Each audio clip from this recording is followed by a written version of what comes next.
Hamas અને પાકિસ્તાન આતંકીઓ વચ્ચે સાંઠગાંઠ, ઇઝરાયલનો ચોંકાવનારો દાવો। ભારતના લશ્કરી પગલાંની તૈયારી વચ્ચે સૈન્ય હિલચાલમાં વધારો, અમેરિકી તથા ઇઝરાયલના એરફોર્સના વિમાનોનું અચાનક જ ભારતમાં આગમન।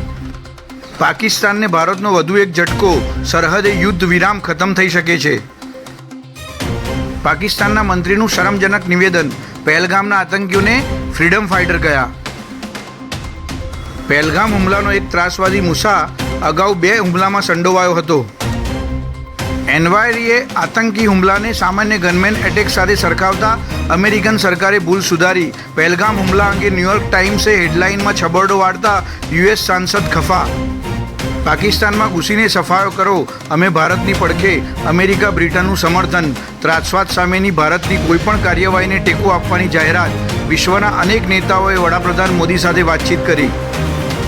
એલઓસી પર ભારત પાકિસ્તાન દળો વચ્ચે ગોળીબાર, સૈન્ય વડા શ્રીનગરમાં। સતત વધતા જતા ડિપ્લોમેટિક તણાવનો પડઘો સીમા પર દેખાયો।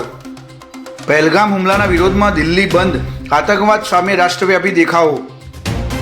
મોરબીવાસીઓએ પાકિસ્તાની રાષ્ટ્રધ્વજને પગ નીચે કચડીને પહેલગામ હુમલાનો આગવી ઢબે વિરોધ નોંધાવ્યો। ગૃહમંત્રીએ તમામ રાજ્યોના મુખ્યમંત્રી સાથે વાતચીત કરી તમામ રાજ્યોના તાત્કાલિક ધોરણે પોતાને ત્યાં રહેતા પાકિસ્તાનીઓને તેમના વતન મોકલવા આદેશ આપવા કહ્યું।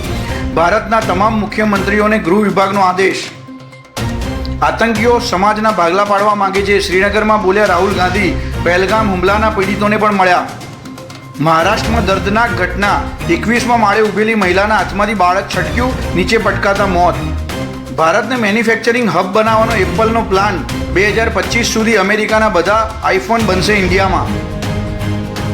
બ્યુરો રિપોર્ટ, દિવ્ય બ્રહ્માસ્ત્ર ન્યૂઝ।